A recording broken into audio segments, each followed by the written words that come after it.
Have you visited the Elmhurst Public Library lately? The Kids Library is a wonderful place, especially with our many exciting children's programs. The second floor is home to the adult and teen collections. From research to magazines, we've got it. We have more than 80 computers throughout the building. Or bring your own laptop. The entire building has wireless access. Need a quiet place to study? Try our silent study rooms. Book one of our spacious meeting rooms for your group. Our convenient book drop and drive-up window make picking up and returning library materials a breeze. And don't forget, EPL is open 24/7 online at elmhurstpubliclibrary.org. Visit elmhurst.org to explore the new City of Elmhurst website. Find out the latest Elmhurst news, pay utility bills and parking tickets, report concerns, and much more. Elmhurst.org is an ideal way to discover what Elmhurst offers your business, your family, your life.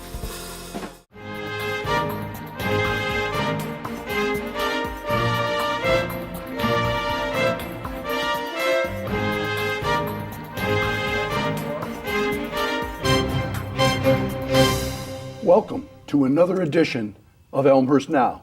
I'm Ken Bartels, your host, and tonight we'll be talking about the Elmhurst Cool Cities Coalition. What do you know exactly about the coalition? You know a lot, you know a little, someplace in between? Well, our two guests tonight can help us wherever we are on that spectrum. And I'm talking about Lisa Gerhold-Dirks and Desiree Chen. Welcome, ladies, to Elmhurst Now. And I want to start out with, we're talking about the Elmhurst Cool Cities Coalition. Sooner or later, I will follow that up, I'm sure. But when did it actually get started in Elmhurst? Lisa, you want to take that one? Sure, that was 2007. And it came about because the Elmhurst League of Women Voters had an interest in environmental issues, and they teamed up with at least one member of Sierra Club that was an Elmhurst resident, and they worked on speaking to the mayor at the time, Tom Marcucci, about signing the U.S. Mayor's Climate Protection Agreement, which was a new agreement that eventually got signed by about 900 mayors throughout the country, setting some goals for reducing carbon emissions in communities. And so Elmhurst Mayor signed that, and soon after that, the coalition was formed with many other organizations in town that became partners, like Elmhurst Hospital, City of Elmhurst, Elmhurst College, the Park District, the library, and many others. The Garden Club, York High School had a group of people. So that's how it got started. So it starts in 2007 with Mayor Marcucci getting involved in a national effort. Right. And then it drills down into Elmhurst in the form of a local organization that is staffed exclusively by volunteers? That's correct. Okay. And continuing with a lot of partners from different organizations in town. So it really truly is a community effort. So how did the two of you become involved? Who was first? Were you involved first? I was first, yeah. Okay. I started coming to meetings probably about 6 months after the coalition was formed, right as they were beginning the work on their very first project, which was the Elmhurst Green Fest. And I have been involved ever since, working just on individual projects, and then about 4 years ago, nearly 4 years ago, became a co-chair, and now I've just been the single chair for a couple of years. Desiree, when did you get involved? A couple of years ago. We felt it was important. I mean, as Lisa said, the college was a founding member of the organization, but so we've always had somebody who's been in contact with them, sharing information and partnering with them when we can. I started going to meetings a couple of years ago, again, to fill that role. Now, is there an umbrella, a larger umbrella organization, either based countywide, statewide, national, or perhaps all of those, that you're a part of? I would say we're very loosely affiliated, at least from the roots, the beginning of the organization, with the Sierra Club. it's more of an Illinois Sierra Club initiative right now. So we stay in loose contact with the Chicago office on certain issues. The big one being clean energy. And then we also keep in touch with similar environmental organizations around DuPage County.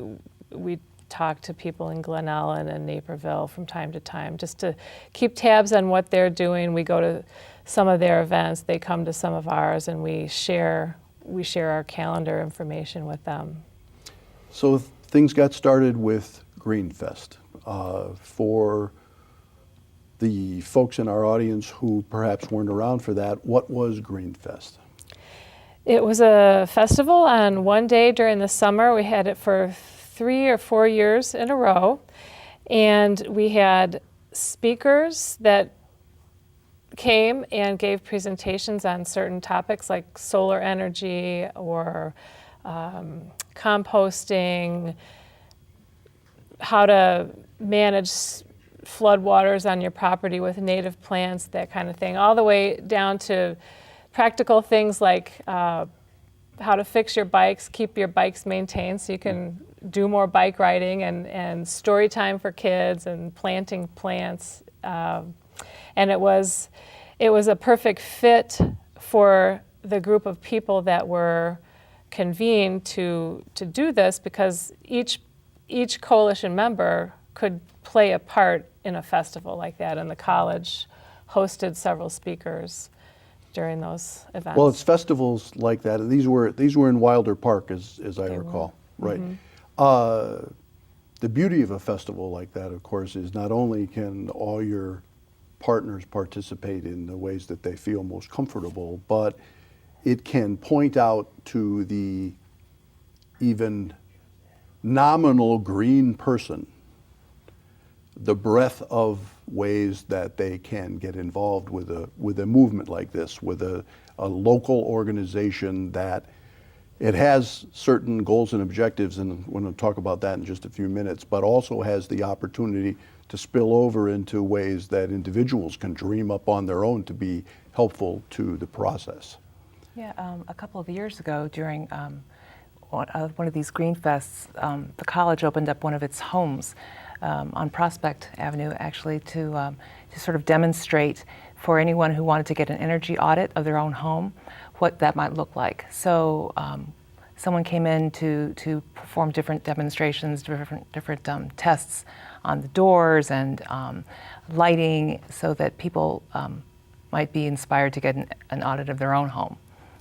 I know this is a little bit of a digression, but I know the college does an extensive recycling event for the city. Yes. Did that spin out of the college's involvement with Cool Cities, or did that sort of just happen as a student movement, or? I would say the latter. Okay. It started as a student movement, but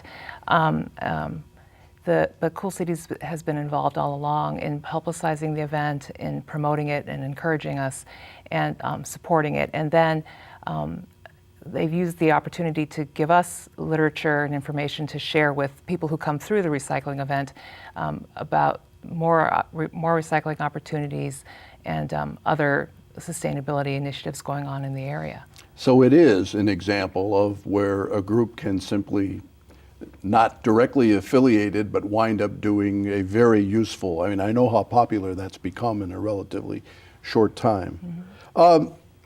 Off the website, I'm going to read this so I get it right. The mission statement talks about the difficult problem of climate change and reducing greenhouse gas emissions.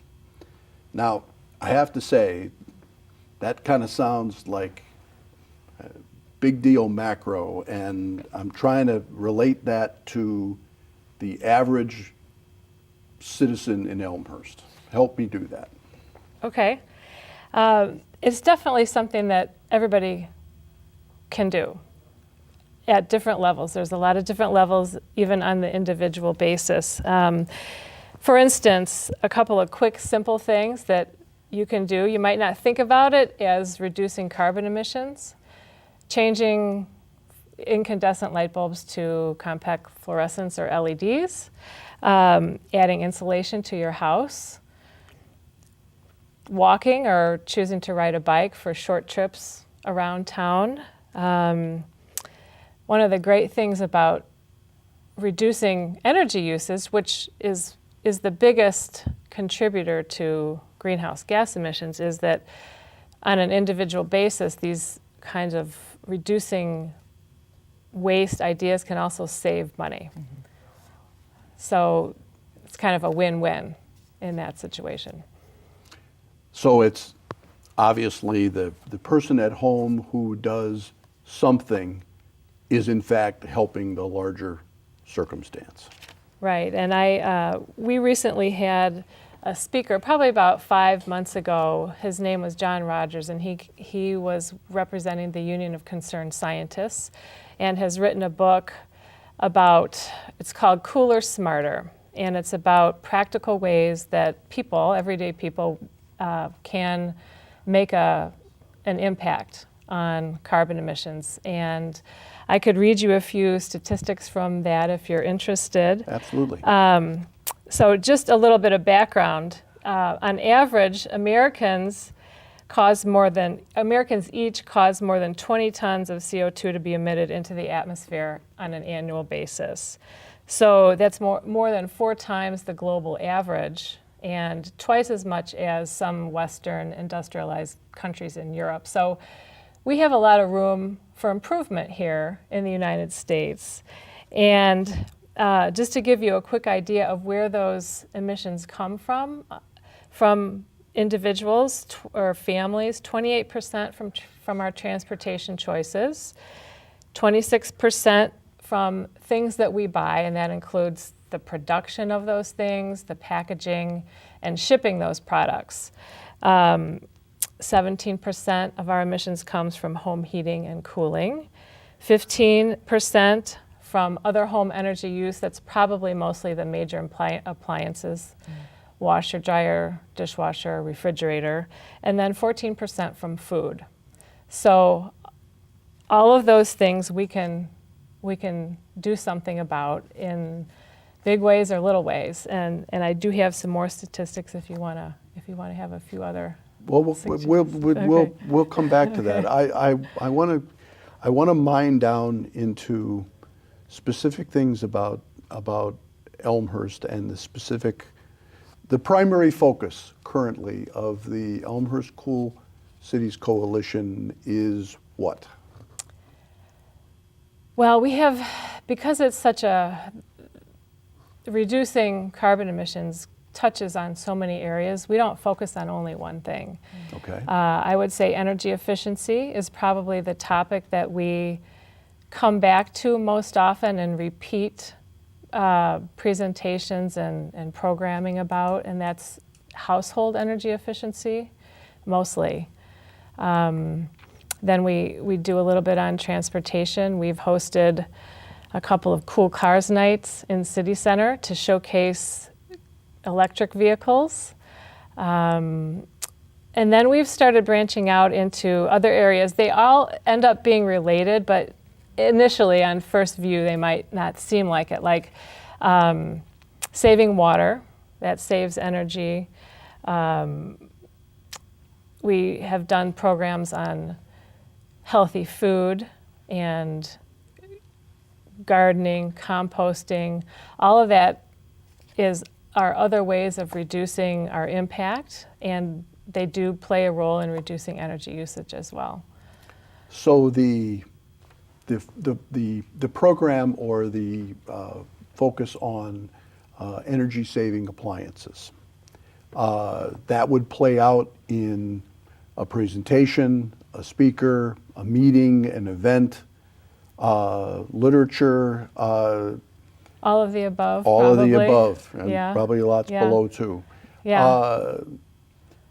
What kind of regular meeting circumstances do you have?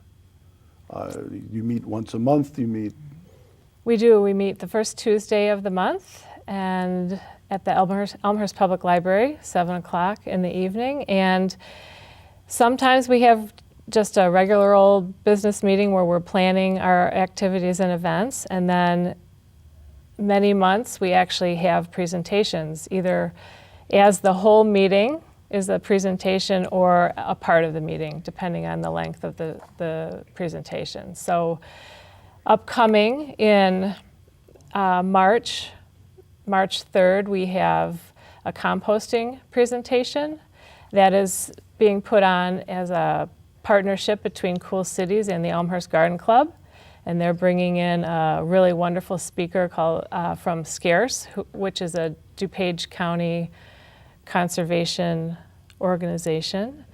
And then just a few days later, well, we'll talk about that later, the movie. But so that's our March program. And then April, we're partnering with the public library to do a program on, I think they're calling it, it's related to cleaning up around the house and what do you do with all your stuff that you don't want anymore, things that aren't easy to recycle. Where do you take those?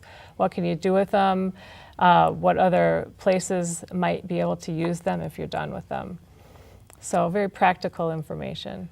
Desiree, why is it important that the college be a part of the Cool Cities Coalition?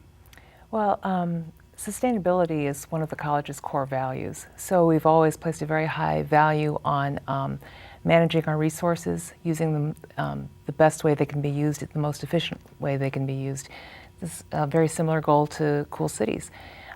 So we share a lot of those same concerns about the environment, about our resources, and then we also share the goal of educating the public, our students, the community, sort of setting an example, and anyway, we share that value with Cool Cities as well. So it's natural, I think, that we work with them and partner with them on different events and just and goals. So how many members approximately do you have? And I know the college is a member, so that can translate into multiple people. I recognize that. Right. I would say we probably have at least what I call our members partners. Okay. So I would say probably about 20 different groups and or individuals, because not everybody that comes and participates in Cool Cities is representing an organization. We have what we call cool citizens, which are just people that are interested, like me. I'm not representing an organization. So we have several of those too, probably 5 or 10 of those that come and mix in and help put on all these programs with our partner organizations. So what kind of successes have you enjoyed since you got involved with the Cool Cities Coalition? Personally, or? Well, personally or on behalf of the organization. Okay. Something you want to hang your hat on. Oh, okay. Well, I think I would like to highlight the work that Cool Cities, a couple of the members, and these would be more of the citizen members, have done with the city of Elmhurst. They have been a partner with our group as well, and we have gone to the city 2 times now in relationship to the municipal aggregation program.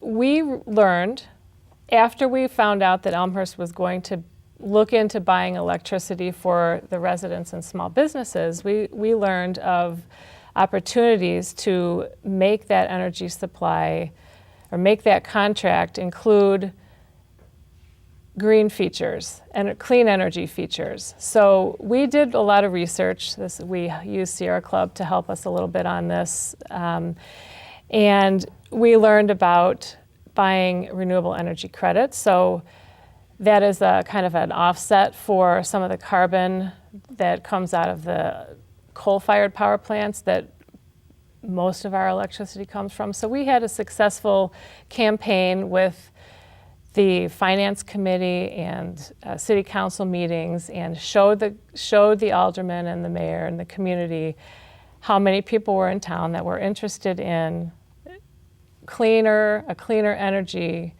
As long as we were purchasing it in a lump, we could get a better product. And so that's been a successful thing that we've done. Okay.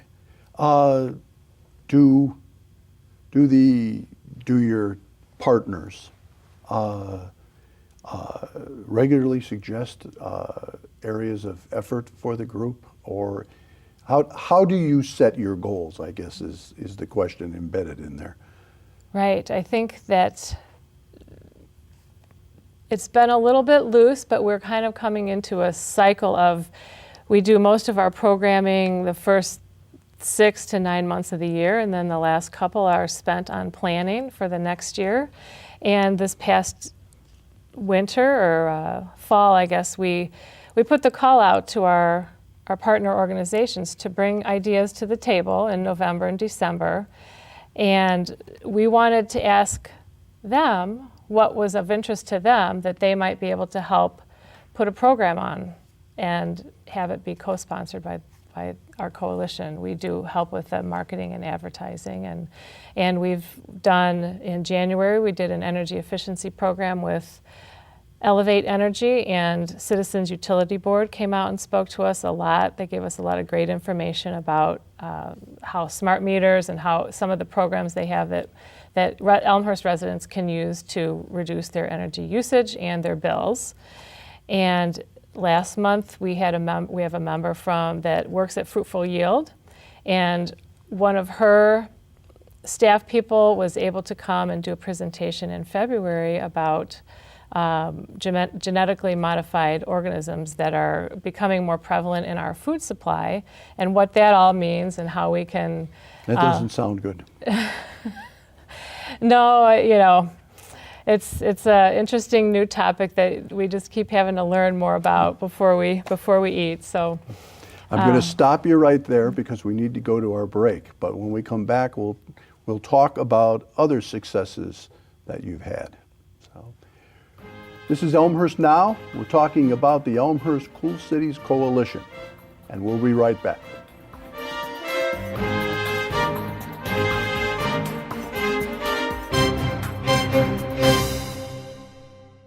The Elmhurst Historical Museum, located in downtown Elmhurst, is proud to present award-winning exhibits for visitors of all ages. Our Adult Tea Time Talk series, family programs, and special events make learning about history interesting and fun. Admission is free, and on-site parking is available. Visit the Elmhurst Historical Museum soon. Call us today, or go to our website for the latest program details.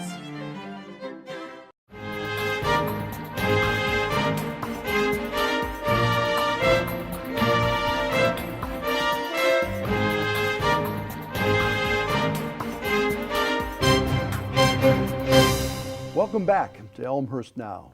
We're talking about the Elmhurst Cool Cities Coalition. And I wanted to start with kind of a mundane thing, I guess, but how is the Cool Cities Coalition funded? How do you get the money to put on these programs and do these good things that we've been talking about? Well, we're very creative, and we get by with a very, very tiny budget. So we haven't had a great need to do a lot of fundraising. Okay. We take advantage of our partners and the resources that they all bring to the table. Especially the college is a great example of that, being able to provide us with locations on occasion, but we've done a couple of fundraisers, and we recently got a really nice gift grant from the Elmhurst Garden Club. Okay. They are enthusiastic about our mission and have very similar, like-minded philosophies about a lot of things related to the environment, and wanted to share it with us so that we could put on a few more programs this year. So that was a very nice gift. And we do have one other fundraising opportunity that is current right now that we just learned about. We have partnered with the Citizens Utility Board in the past. They have an online tool called Cub Energy Savers, and it's a program where you can sign up. They connect with your electricity bill, your usage rates, and you can go on and kind of check how you're doing, and they have all these ideas for homeowners, things that you can do, go around, unplug your coffee pots or put your electronics on power strips, do your laundry with cold water. It saves a lot of energy that way. Lots of tips, and it gives you an idea of how many dollars you can save on an annual basis if you do this or the that. phantom energy of the electronics. Right. So we have formed a team. It's Elmhurst Energy Savers. Now, if I can find it, I can show it to you or say it here. Sure. It's a website you go to, and if you sign up, I'm not going to be able to find it here. Oh yes, here it is. cubenergysaver.com/team/EES. So that's a Elmhurst Energy Saver team, and you can. The more energy you save, the more money you save, and also through this program you can earn points towards coupons at Target, Barnes & Noble, different retailers like that. So it's kind of a nice program, and between now and the beginning of May, I think every new person that signs up for the Elmhurst Cool Cities Energy Saver team, our coalition gets $5. So up to $1,500. So fundraising is a modest need. It's a modest need. It's a modest need. Yes. And I was going to tell you it's always the last card It that is. you're looking for. Why is it important for the two of you, each of you, the individual question now, to be involved with something like this? Desiree, what about it is compelling for you as an individual? Well, of course, I first started going to the meetings as a representative of the college, but then the more I learned about what Cool Cities does, the more I learned about what the college does. I started to see more and more relevance to my own life, my own family, and it's become very interesting and very. You feel good about what you're doing too. You see ways to make your own home run more efficiently, to contribute toward making the environment a healthier, safer, cleaner place. And before, like you said earlier, you sort of feel like it's too much, like there's really nothing you can do individually. But actually, there's a lot you can do individually. So that it keeps me really interested in seeing what happens next. Lisa? Yeah, I started, I think, really getting into this after I had my kids and learning a little bit more about what was really going on with the environment and realizing that I felt like I needed to help out. I needed to do something to make a difference, to try to protect the planet. We all share it. We need the resources that we have available. They're not an unlimited amount. And if I could use my passion and my skills to help the community save energy and save money and create a better place for us all to live, that's why I do it. It's a subjective viewpoint, I'll grant you, but it seems to me that the if you will, green movement has come a long way in a relatively short period of time.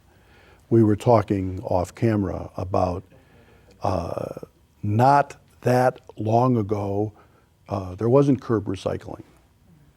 Not that long ago, cities might have a recycling site and it would be available to the citizenry, but there was no mandate, there was no compelling reason to do so unless you were, clued in.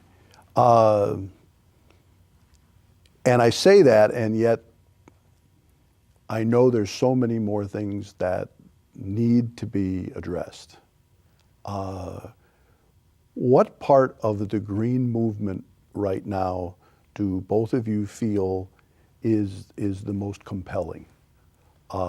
Is it in the creation of new buildings and new appliances and new technology, or is it still going to reside with the individual citizen doing something? I'm not going to say which is more important because they're both important, but where do you think the most impact can be had in Elmhurst, which is where we are? Well, I have a couple of examples of transportation, for instance. We could, if everybody that was looking at buying a newer vehicle was able to get one with better fuel efficiency, that right there off the bat is something that everybody can do that can make a really impactful difference immediately in reducing energy fossil fuel usage. So that's a very practical example. I think conserving, we have a lot of opportunities still to conserve energy. Home energy efficiency, we have learned from a regional study that was done in 2009 about DuPage County's energy use, average energy use for homeowners versus Elmhurst. And because Elmhurst has such an older housing stock compared to a lot of the other communities in DuPage County, our community uses more energy because those houses are less efficient. Many of them were built before 1970 when there were higher insulation standards and things like that in the building codes. So we have an opportunity right there in our own homes to tighten up, air seal our house and insulate it, and sometimes you can cut your energy use by 30%. Yeah. Insulation, new windows. Sealing up the air leaks. Sealing up the air leaks. That's what we've been doing at the college, and retrofitting, plumbing fixtures and heating and air and cooling systems and insulation of our buildings, and making a more conscious effort to conserve water. And we've been trying to reduce the amount of paper we use, recycling our toners and cartridges. And it all seems like small things, but it really does add up. It really does build up. We did a carbon footprint, sort of a carbon survey, an energy audit survey, in 2013, and compared it with the first survey that we did, and already saw a 12% reduction in just doing these kinds of things, retrofitting, insulation, and then of course we combined that with new technology, as you were referring to, when we built West Hall, when we built our residential hall that is LEED Gold certified and has a number of different sustainable features, everything from 42 solar panels on the rooftop to the low flow toilets and showers, and so that building alone uses a third of the heat that a The typical lights building go of off when size. you walk out of the room. Exactly, They motion come on and sensor right. equipment for the lighting. So yeah, combining, I think, technology and retrofitting what we already have makes a big difference. Yeah. Permeable pavers. I mean, parking just lot, yes. fill in the blank there. Mm-hmm. If I came by a coalition meeting and said I'm ready to volunteer and help, what would you put me to work doing? Well, I guess first we'd want to know what your interests are. If you had a certain passion or knowledge base or skills, since a lot of our work involves education and awareness, creating awareness, we're always looking for people that are interested in helping us get the word out or have the ability to write articles or pages, information on our website, things like that. So that's something that we're always in need of. And then just passion and interest in learning and helping. We talked a little bit, Lisa, you talked a little bit earlier in the first half of the program about special events, and I know you mentioned a couple in March or one or two in March. What kind of special events are coming up? It's March as we speak, so spring is around the corner. What happens in the April, May, June, just to pick a time frame? Okay, I think, talk about the film? yeah, why don't you, we have one more March event we'd like to Oh, terrific. talk Yes, about. excellent. Yeah, the Cool Cities Coalition and the college are partnering with the One Earth Film Festival.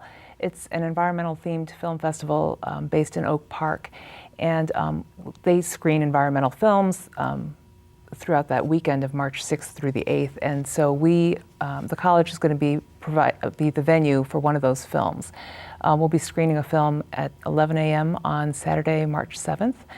It's called Cowspiracy, The Sustainability Secret, and it's about the impact of the cattle industry on the environment, and why the major environmental organizations don't seem to be talking about that. They're more concerned with fossil fuels and other environmental issues. And so anyway, we're going to be screening that film on March 7th.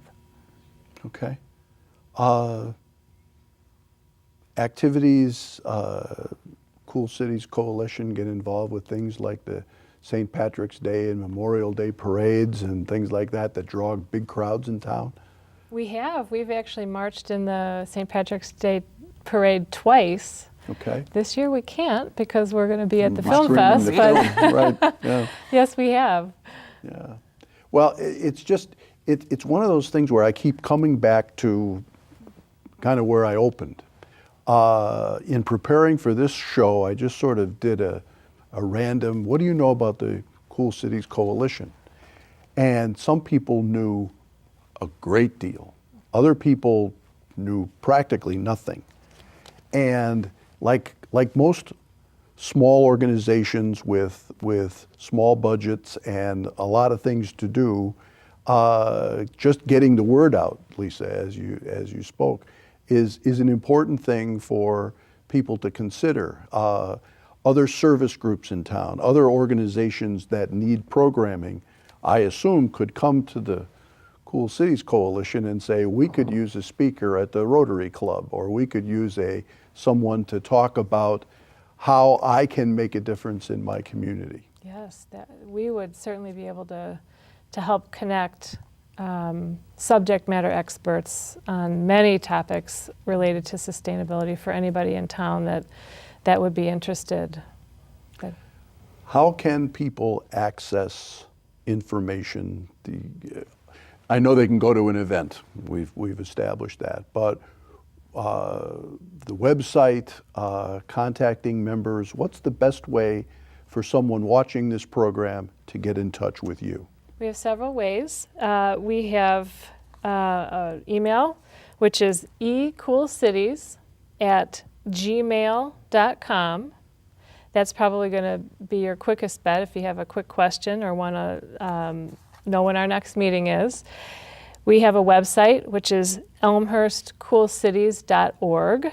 And we do the best we can keeping our event calendar up to date on that website. That would be another job, a webmaster kind of a job, if anybody has those inclinations. We always are in need of that. We have a phone number, which is 630-426-9789. And as of today, we are at 99 likes on our Facebook page. So we would love for this program to help get us over that 100 mark. Absolutely. On our Cool Cities Facebook without question. What do you do at home to support the greening of the Elmhurst community? Well, we're trying to do more composting. We just bought a rain barrel through the city and the city's rain barrel program. Okay. And we hope to put that to good use pretty soon. And I think we're trying to do more recycling, more conscientious reusing of things, stuff like that. Okay. Yeah, What's it like at your house? Well, we do a lot of the same. We've been composting for several years. I walk the kids to school every day, even in the polar vortexes. We're kind of hardy that way. The kids like it. We have put insulation in our 1920s bungalow, tightened that up quite a bit. It's made it a lot more comfortable as well. Oh, I know that there's more things. We recycle everything we can. We take all of our stuff, if there's any use for it that we see, we get it to Goodwill or someplace that can connect the stuff with people if it still has life left in it. We were talking before we went on camera about the kind of counterintuitive nature of product packaging in the United States. You know, we've all learned to look for the little triangle and decipher what's recyclable, what isn't. And on one level, it seems like there's a lot more things that are recyclable. But you were sharing that there's still a ton of things that are not recyclable. Right. There's a lot of new types of packaging out there right now that I think companies are choosing maybe because they weigh less than the old kind, but they are not recyclable. A lot of the food packaging, for instance, is kind of a sandwich material of foil and plastic, and those are really not recyclable. So one of the other things that I do every day at home is pack my kids' lunches in reusable containers. So I never have to buy plastic bags. Keep that out of the landfill. Okay. We've got 1 minute left. What's the most important thing you want to say to people watching this program about the Elmhurst Cool Cities Coalition? Both of you. Most important thing, what's front of mind? Join. Join. All right, that's plenty good. And get involved. And you know, we don't always just want people that have experience in this. If you're just coming, if you want to learn more, come and we'll help you learn and we'll get you involved. Terrific. Well, thank you both for joining me this evening, and we'll look for more things from a couple of real green citizens. So, thank you. Thank you. This has been Elmhurst Now. I'm Ken Bartels. Good night and thanks for watching.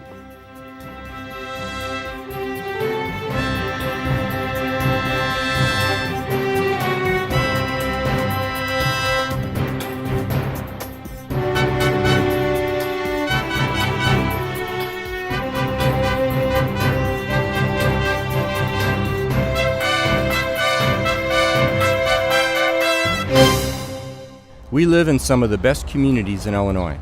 We care about our neighbors. We work hard to preserve our quality of life. But there's something we forget about in Elmhurst. A river runs through it, and it's up to us to protect it. Our storm drains flow to Salt Creek, and that means our harmful waste does too. So try using fewer chemicals on your lawn. Avoid leaking fluids from cars. And grow native flowers and plants to absorb more rainwater. Don't muddy the waters. Do your part to clean up Salt Creek. The Churchville Schoolhouse opens the door to the best education in history. Visitors to the Churchville Schoolhouse take a step back in time to watch history unfold in a restored National Register of Historic Places property that dates to the Civil War era. Students of today walk in the footsteps of local farm children from the early days of DuPage County for an authentic living history experience led by a schoolmarm of the early 1900s. A visit to the Churchville Schoolhouse is hands-on, educational, and fun. Participants use slate chalkboards and McGuffey readers for the day's lessons. And children will be asked to follow proper classroom etiquette. Reading, writing, and arithmetic are practiced, and students test their skills during an old-fashioned spelling bee. And of course, no school day is complete without recess featuring games of the early 1900s. The schoolhouse is a popular place for scouts and day camps, too. Group visits can also be arranged for service clubs, tour groups, and other adult organizations. The Churchville Schoolhouse Living History Program is operated by the Elmhurst Historical Museum. Call the museum today to book a field trip or find out more information. Call 630-833-1457 or visit our website at churchvilleschoolhouse.org. The Churchville Schoolhouse is waiting to open the doors for your school or community group. Plan a memorable learning experience today for the best education in history.